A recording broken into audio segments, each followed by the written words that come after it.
La fontaine mystérieuse. Anton, Alon, Dillon et Alexandron étaient assis autour d'un feu de camp dans la cour de la vieille maison de campagne d'Anton. La nuit était calme, et seule la lueur des flammes éclairait leurs visages. Juste à côté d'eux, une petite fontaine solaire pour oiseaux brillait sous la lumière de la lune.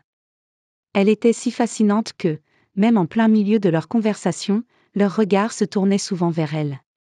« Elle est vraiment belle, cette fontaine », dit Alexandron, son frère, en s'approchant de l'eau cristalline qui s'écoulait doucement.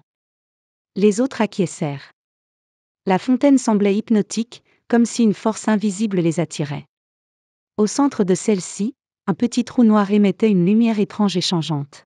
« Vous voyez ça ?» demanda Alon en se penchant en avant, intrigué. Ils s'approchèrent tous pour mieux observer. La lumière émanant du trou semblait presque vivante, vibrant doucement, changeant de couleur, et les capturant dans son jeu hypnotique. Soudain, sans prévenir, un courant invisible les aspira. Ils crièrent, mais trop tard.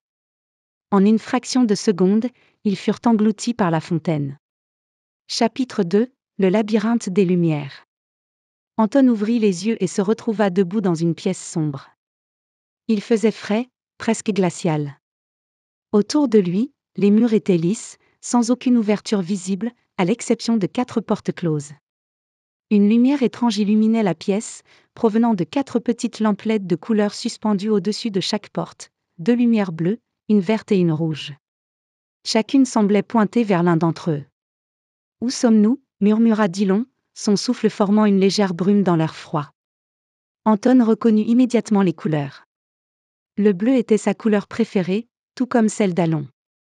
Le vert appartenait à Dillon, et le rouge à Alexandron. Ils s'approchèrent de leurs portes respectives, essayant tour à tour de les ouvrir. Rien ne se passait. « C'est quoi ce délire » s'exclama Alexandron, frustré après plusieurs tentatives infructueuses. Ils essayèrent de nombreuses combinaisons, ouvrir une porte après l'autre, à tour de rôle, simultanément, sans succès. Jusqu'à ce que, par pure coïncidence, ils décident d'agir tous en même temps. Un déclic se fit entendre. Les portes s'ouvrirent, et avant qu'ils ne puissent réagir, une force invisible les téléporta chacun dans une vitrine séparée, dans une pièce blanche, froide et silencieuse. Chapitre 3 – Le jeu du masqué. Leurs regards se croisèrent à travers les parois vitrées des box colorées. Leurs box étaient aux couleurs de leur lumière, 2 bleus, un vert, un rouge. Au centre de la pièce, un homme masqué, vêtu de noir, se tenait immobile. Son visage était caché derrière un masque terrifiant, et aucune de ses expressions ne pouvait être devinée. « Bienvenue dans mon jeu », dit une voix grave, inhumaine, émanant de l'homme au centre. Elle semblait résonner dans toute la pièce. Les 4 amis se regardèrent, incrédules et effrayés.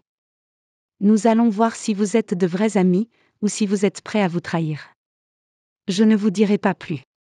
Bonne chance. » Puis, sans un bruit, la lumière s'éteignit, les plongeant dans une obscurité totale. Pendant un instant, aucun son ne troubla le silence. Puis, aussi soudainement qu'elle s'était éteinte, la lumière se ralluma. L'homme masqué avait disparu. Cela pourrait être la première partie de l'histoire, menant à une série d'épreuves ou de dilemmes auxquels les 4 amis devront faire face pour survivre et prouver leur loyauté.